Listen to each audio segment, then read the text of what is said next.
तो हेलो दोस्तों, कैसे हो आप सभी। आप सभी का एक बार फिर से स्वागत है आपके अपने YouTube चैनल मन का दीप मनदीप में। दोस्तों, मैं मनदीप गंगोत्री से आपका हार्दिक स्वागत करता हूं। चलिए वीडियो की शुरुआत करते हैं, आपसे कुछ ज्ञान की बात करते हैं।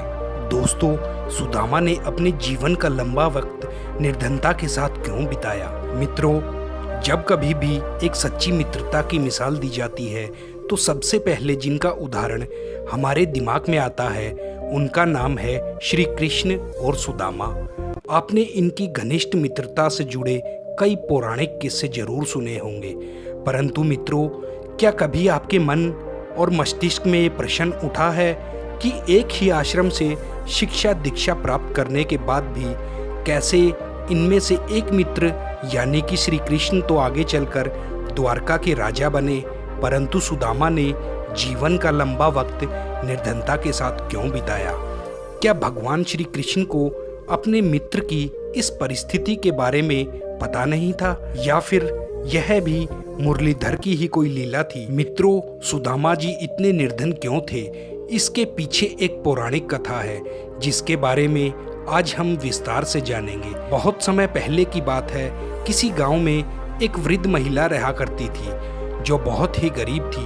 पूरे दिन भिक्षा मांगकर किसी तरह से वो अपना गुजारा करती थी। उसके पास एक पुरानी जर्जर कुटिया और पुराने फटे कपड़ों के अलावा कुछ भी नहीं था। एक बार 5 दिनों तक उसको कहीं से भिक्षा नहीं मिली तो उसकी भूख काफी बढ़ गई और वो बहुत हताश हो गई। लेकिन बेचारी रोज पानी पीकर भगवान को याद करके सो जाया करती थी।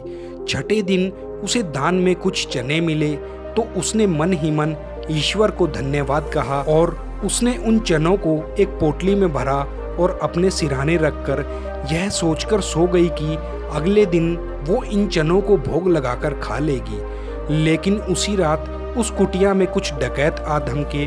उन बदमाशों ने कुटिया में इधर उधर काफी देर खंगाला पर उन्हें कुछ नहीं मिला। तब अचानक उनकी नजर उस महिला के सिरहाने पर गई तो उन्हें वह पोटली दिखाई दी। उन्हें लगा कि इस पोटली में जरूर कोई कीमती चीज है, तभी महिला इसको सिरहाने रखकर सो रही है। बस फिर क्या था, वह चोर उसको धीमे से उठाकर भाग निकले। गांव से निकलकर वे चोर गुरु संदीपन के आश्रम में छुप गए। ये वही आश्रम था जहां श्री कृष्ण और सुदामा शिक्षा ग्रहण कर रहे थे। कुछ देर बाद जहां वह छिपे थे वहां से गुरु माता गुजरी। जब चोरों को किसी के आने की आहट हुई तो वो घबरा गए और जल्दबाजी में पोटली वहीं छोड़कर भाग निकले। सुबह उठकर जब संदीपन ऋषि की पत्नी ने पोटली को खोलकर देखा तो उसमें उन्हें चने मिले और उन्होंने क्या किया कि उस पोटली को वैसे का वैसा ही जंगल में लकड़ी काटने जा रहे कृष्ण और सुदामा को दे दिया। इधर गांव में अगले दिन जब वृद्ध महिला की नींद से जागी तो उसने देखा कि वह पोटली वहां से गायब थी।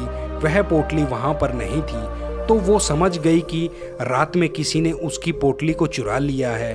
तब 6 दिन से भूख से बेहाल उस वृद्ध महिला ने बड़े दुखी मन से श्राप देते हुए कहा कि जो व्यक्ति भी उन चनों को खाएगा उसकी स्थिति भी मेरे समान हो जाएगी, अर्थात उसका जीवन भी गरीबी में कटेगा। मित्रों, यहाँ आपको एक सुदामा से जुड़ी विशेष बात बता दें कि उनकी अनुभूति शक्ति बड़ी तीव्र थी।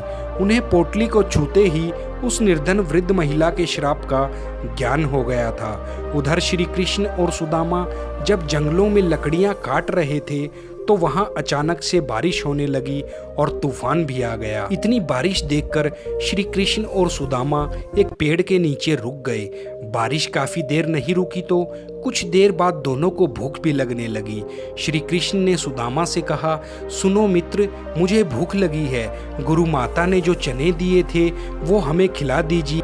सुदामा को तो पता था कि वे चने श्रापित हैं और वो नहीं चाहते थे कि उनका प्रिय मित्र कृष्ण अपने जीवन में दरिद्रता देखे। इसलिए उन्होंने श्री कृष्ण से कह दिया कि चने की पोटली कहीं गिर गई है, लेकिन सभी चने उसने खुद ही खा लिए।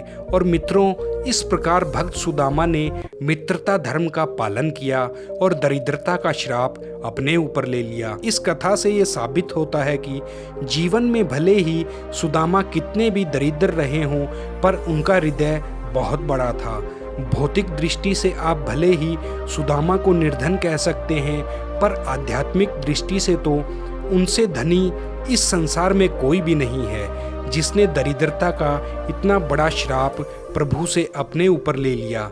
तो दोस्तों, हमें भी मित्रता इसी प्रकार से निभानी चाहिए जैसे श्री कृष्ण और सुदामा जी की मित्रता थी। तो मित्रों, वीडियो को कर दो लाइक और चैनल को कर दो सब्सक्राइब। आपके सब्सक्राइब करने से मुझे मोटिवेशन मिलता है।